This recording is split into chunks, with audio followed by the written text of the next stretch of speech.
Hi friends, good morning. ఈరోజు గురువారం. So అందరికీ హ్యాపీ వినాయక చవితి. సో ఈరోజు నేను మార్నింగ్ ఒక ట్రేడ్ అయితే తీసుకున్నాను, కానీ మనకి 1000 రూపీస్ అయితే లాస్ వచ్చింది.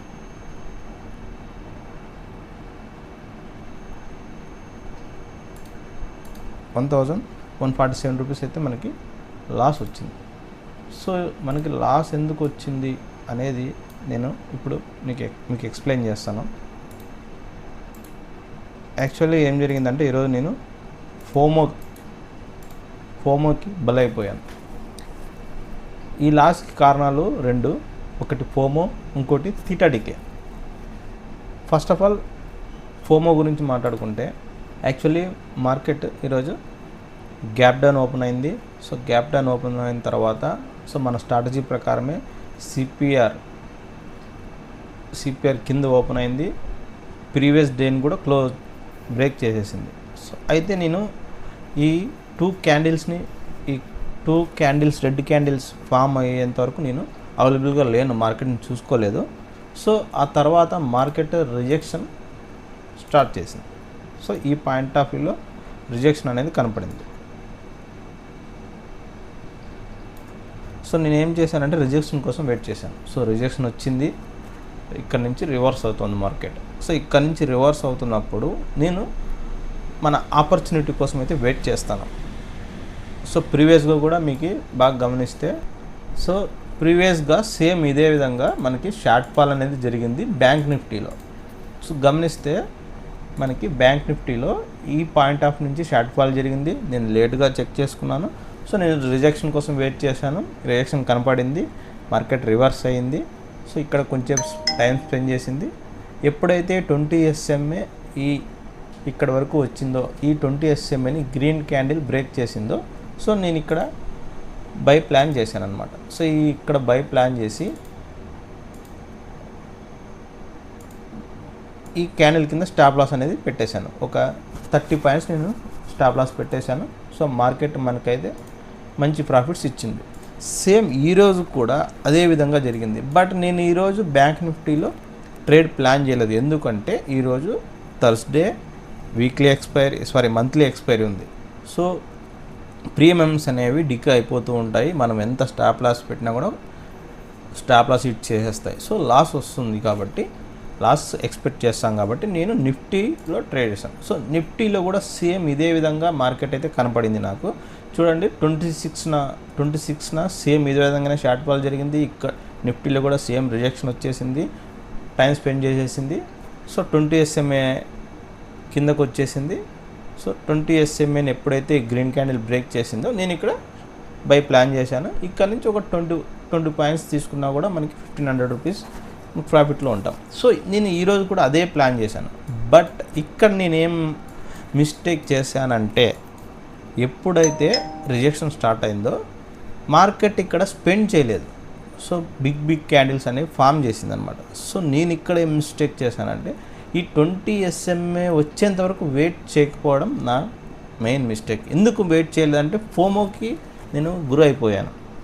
సో ఎందుకు నాకు ఫోమో ఏర్పడిందంటే, సో ఎలాగో 20 SMA కిందికి వస్తుంది కదా, ఈ బిగ్ ప్రాఫిట్ని నేను ఎందుకు వదులుకోవాలి, ముందుగానే తీసుకుంటే నాకు ఇదంతా ప్రాఫిట్ వస్తుంది కదా అని నేను ఒక రాంగ్ గెస్ అయితే చేశాను.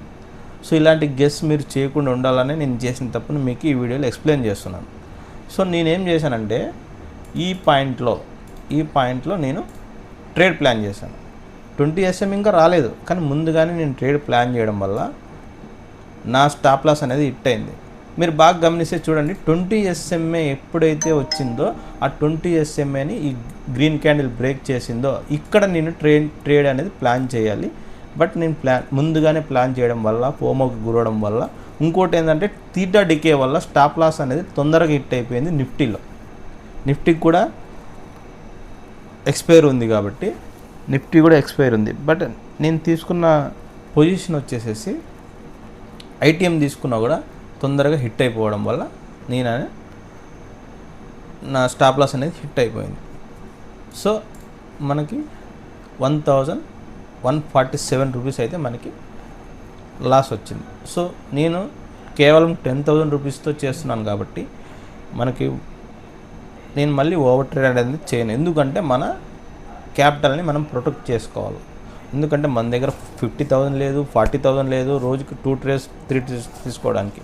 ఈరోజు 1000 రూపాయలు లాస్ వచ్చిందంటే మళ్ళీ మనం రేపు ఖచ్చితంగా మనం ట్రేడ్ తీసుకోవాలంటే కంపల్సరీ ఓవర్ ట్రేడ్ అనేది చేయకూడదు. ఓవర్ ట్రేడ్ చేయకపోవడం వల్ల మన క్యాపిటల్ అనేది భద్రంగా ఉంటుంది. నెక్స్ట్ ఇంకో ట్రేడ్ తీసుకోవడానికి మనకి హెల్ప్ అవుతుంది. సో ఇక్కడ చూడండి, ఇక్కడ వర్కౌట్ అయినది, ఇక్కడ కూడా వర్కౌట్ ఉంది. సో మనకి ఈజీగా మనకి ఇక్కడ ఒకవేళ నేను తీసుకొని ఉంటే ఈజీగా మనకి 10 పాయింట్స్ ఈజీగా వచ్చేవి. 10 పాయింట్స్ అన్నా కూడా నిఫ్టీలో 750 రూపీస్ వస్తుందండి. సో గుర్తుపెట్టుకోండి ఫ్రెండ్స్, బయ్యింగ్ అంటే ఆప్షన్లో బయ్యింగ్ అంటే బిగ్ ప్రాఫిట్స్ కోసం తీసుకోవడం కాదు. మనకి దొరికిన 10 పాయింట్స్ 15 పాయింట్స్ని తీసుకొని మనం బయటకు వచ్చేయాలి. మార్కెట్ ఇంకా పైకి పోతుంది కదా, ఇంకా ప్రాఫిట్స్ వస్తాయి కదా అని వెయిట్ చేసామంటే తీటా డికే అనేది మనకి పెద్ద మైనస్, మనం దొరికిపోతాం. సో మనం ఏం చేయాలా, బయ్యింగ్లో ఫస్ట్ స్ట్రాటజీ, తర్వాత ఎగ్జిక్యూట్. ఫస్ట్ స్ట్రాటజీ, ఆ తర్వాత ఆపర్చునిటీ, తర్వాత ఎగ్జిక్యూట్, ఆ తర్వాత quick scalping and quick exit. So ఈ విధంగా ప్లాన్ చేస్తేనే బయ్యింగ్లో అనేది మనం సక్సెస్ కాగలం. లేదంటే బయ్యింగ్లో ఎప్పటికీ సక్సెస్ కాలం. ఎందుకంటే బయ్యింగ్ రేషియో చూసుకుంటే 100కి కేవలం 1% మాత్రమే సక్సెస్ అవుతున్నారు. మిగతా వారంతా ఫెయిల్ అవుతున్నారు బయ్యింగ్లో. చాలామంది సెల్లింగ్ ఎందుకు చేస్తారంటే సెల్లింగ్లో తీటా అనేది హెల్ప్ అవుతుంది, బయ్యింగ్లో హెల్ప్ కాదు. బయ్యింగ్లో హెల్ప్ కావాలంటే మనం స్ట్రాటజీ ప్రకారమే వెళ్ళాలా, స్ట్రాటజీతోనే ఉండాలా, క్విక్ ప్రాఫిట్స్ తీసుకొని బయటకు వచ్చేయాలి. ఈరోజు యాక్చువల్లీ నేను ఏదైతే ప్లాన్ చేశానో అది నేను రికార్డ్ చేయలేదు, బట్ నేను చేసిన మిస్టేక్ నేను మీకు ఎక్స్ప్లెయిన్ చేస్తున్నాను. సో మార్కెట్ చూడండి ఇంకా వెళ్తుంది, ఇక్కడ వరకు వస్తుంది మార్కెట్, ఈ రెడ్ క్యాండిల్ వరకు వచ్చి మళ్ళీ రిజెక్షన్ వస్తుంది. సో ఎప్పుడైనా సరే ఇలా రిజెక్షన్ స్టార్ట్ అయినప్పుడు మీరు బాగా గమనిస్తే క్విక్ రిట్రేస్మెంట్ అనేది ప్లాన్ చేసుకోండి. ఈరోజు మార్కెట్ ఇక్కడ ఓపెన్ అయింది కదా, సో ఈరోజు హైని మార్క్ చేయండి, ఈరోజు లోన్ మార్క్ చేయండి. సో ఈ విధంగా ఇలా డ్రా చేసుకోండి. సో మనకి 0 నుంచి రిజెక్షన్ స్టార్ట్ అయితే ఎప్పుడైతే ఈ 20 SMA 0.25 దగ్గరికి వస్తుందో చూడండి, 0.5ని బ్రేక్ చేసింది, 20 SMని కూడా బ్రేక్ చేసింది. సో నేను ఇక్కడ ట్రైన్ అనేది ఎగ్జిక్యూట్ చేస్తాను. అప్పుడు ఇక్కడ నేను ప్లాన్ చేస్తాను. అప్పుడు నా స్టాప్ లాస్ 20 SMA కింద ఉంటుంది. 20 SMA కింద అంటే కేవలం 17 పాయింట్స్ 15 పాయింట్స్ అంటే 1000 రూపీస్ మనకి లాస్. సో ఆ తర్వాత మనకి ఇక్కడ వరకు నేను ఎక్స్పెక్ట్ చేస్తాను. ఎందుకంటే ఈ క్యాండిల్ని ఖచ్చితంగా మార్కెట్ అనేది ఫిల్ చేస్తుంది. ఫిల్ చేసి ఇక్కడ నుంచి రిజెక్షన్ అనేది ఉంటుంది. సో రిజెక్షన్ ఉంది కదా అని మళ్ళీ మీరు ఇక్కడ ప్లాన్ చేయకూడదు. మీరు ఖచ్చితంగా ప్రాక్టీస్ చేసిన తర్వాతే బయ్యింగ్లో 2 months 3 months ప్రాక్టీస్ చేసిన తర్వాతే బయ్యింగ్లోకి దిగాల. నేను దాదాపుగా 1 year నేను ప్రాక్టీస్ చేశాను. 1 year నేను లాసెస్ ఫేస్ చేశాను. ఆ తర్వాత స్ట్రాటజీ ప్రకారమే, సిపిఆర్ స్ట్రాటజీ ప్రకారమే నేను ట్రేడ్స్ అనేవి ప్లాన్ చేస్తున్నాను. నన్ను కొంతమంది క్వశ్చన్ అడిగారు, ఏమని అంటే మీరు నేర్చుకున్న స్ట్రాటజీని, మీరు చేస్తున్న స్ట్రాటజీని నాకు చెప్పండి అని. బట్ నేను జస్ట్ బిగినర్ని మాత్రమే, నేను జస్ట్ 6 months నుంచి చేస్తున్నాను. నేను ఆ విధంగా స్ట్రాటజీలు చెప్పేంత రేంజ్కి ఇంకా వెళ్ళలేదు.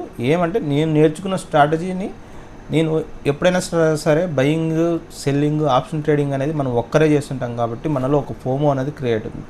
సో అలాంటి ఫోమోలు లేకుండా మనలో ఆ కాన్ఫిడెన్స్ని బిల్డ్ చేయడానికి నేను యూట్యూబ్లో ఈ విధంగా పోస్ట్ చేస్తున్నాను తప్ప నేను ఎవరికి బై సెల్ రికమెండేషన్ అయితే చేయడం లేదు, చేయదలుచుకోలేదు కూడా. సో నేను ఖచ్చితంగా ఈ స్ట్రాటజీలో సక్సెస్ అయితే 30 days ఛాలెంజ్, ఆ తర్వాత నేను ఖచ్చితంగా నా PNL గ్రీన్లో ఉంటే నేను ఖచ్చితంగా మీకు అనేది ఒక స్ట్రాటజీ అనేది క్రియేట్ చేసి ఎక్స్ప్లెయిన్ చేస్తాను. సో నేను ఇంకా ఇప్పుడు బిగినర్ని కాబట్టి నా స్ట్రాటజీలు వర్కౌట్ అవుతాయి, బట్ అవి ఇంకొకరికి సజెషన్ ఇచ్చే విధంత గొప్పవి కాదని నా ఫీలింగ్. సో నేనేం చెప్పదలుచుకున్నాను అంటే బయింగ్ నేర్చుకోవాలనుకునేవారు కంపల్సరీగా స్ట్రిక్ట్గా మెయింటైన్ చేయాలి. సిపిఆర్ గురించి నేను ఎక్స్ప్లెయిన్ చేస్తాను. సిపిఆర్ గురించి ఖచ్చితంగా ఒక వీడియో అయితే చేస్తాను. సిపిఆర్ గురించి మీకున్న డౌట్స్ అన్ని దాంట్లో క్లియర్ చేస్తాను. ఒకవేళ మీరు తొందరగా ఇంకా క్విక్గా నేర్చుకోవాలనుకుంటే మీకు గోమతి శంకర్ గారు ఎక్సలెంట్గా నేర్పిస్తారు. సో ఆయన ఈ విధంగా ప్రైస్ పెట్టారు. లేదు అంటే ఆయన యూట్యూబ్ ఛానల్ ఉంది, ఆయన యూట్యూబ్ ఛానల్ని ఫాలో కండి. ఆయన సిపిఆర్ గురించి ఇంకా నాకనే బాగా ఎక్స్ప్లెయిన్ చేస్తారు. సో నేను ఆయన వీడియోలు చూసి నేర్చుకున్నాను. సో మీరు కూడా నేర్చుకోవచ్చు ఆయన వీడియోలు చూసి.